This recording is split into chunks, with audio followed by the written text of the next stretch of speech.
여러분 1, 2, 3의 재앙은요, 이 이스라엘 백성들도 같이 겪는 재앙이었어요. 그러면 왜 1, 2, 3은 같이 겪어야 되느냐 한다면 오늘 모세도 같이 그 일을 겪게 되어지는데요, 모세가 아직 연약해요. 하나님께서 이 모세를 부르셔서 호렙산에서 그에게 가라고 이야기하니까 몇 번이나 거절하죠?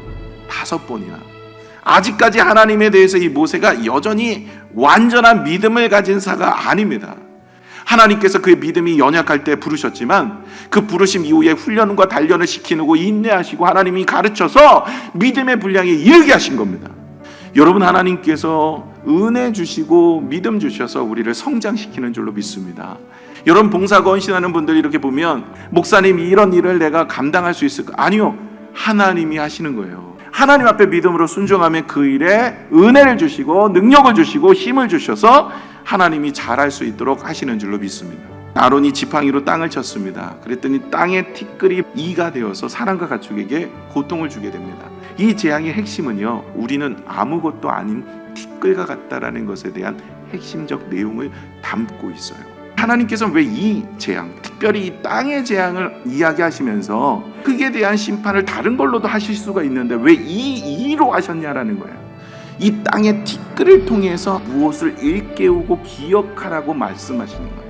이것을 통해서 자신이 누구인지를 깨닫게 되는 거예요. 여러분, 오늘 이 티끌의 재앙을 통하여서 우리는 깨달아야 되는 것이 무엇일까요? 에덴 동산의 범죄함으로 인하여 모든 사람들은 죄를 짓고 죽을 수밖에 없는 인생이 되는 거예요. 땅이 저주를 받아 엉겅퀴와 가시떨기를 내고 우리는 수고하고 땀을 흘려야 먹을 수밖에 없고, 그리고 우리의 인생은 흙이니 흙으로 돌아갈 수밖에 없는 인생이 되어질 것을 주께서는 이 재앙을 통하여서 우리에게 일깨워주고 있는 내용입니다. 아담과 하와로 범죄함으로 우리는 다 죽을 수밖에 없는 인생이건만 하나님이 구세주 예수 그리스도를 통하여 우리를 구원하시는 은혜를 허락하신다는 이 진리 앞에서 하나님의 은혜를 겁니다. 여러분, 성경에 보시면 구약에 이스라엘 백성들이요, 범죄하고 죄를 지면 어떻게 행동하는지 아세요?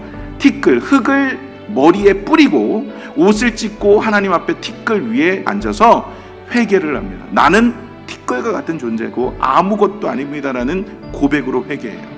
살아계신 하나님의 놀라운 역사와 능력이 아니면 우리가 오늘도 주님의 은혜 가운데 서 있을 수 없다라는 것을 우리에게 일깨워주고 있는 대목입니다.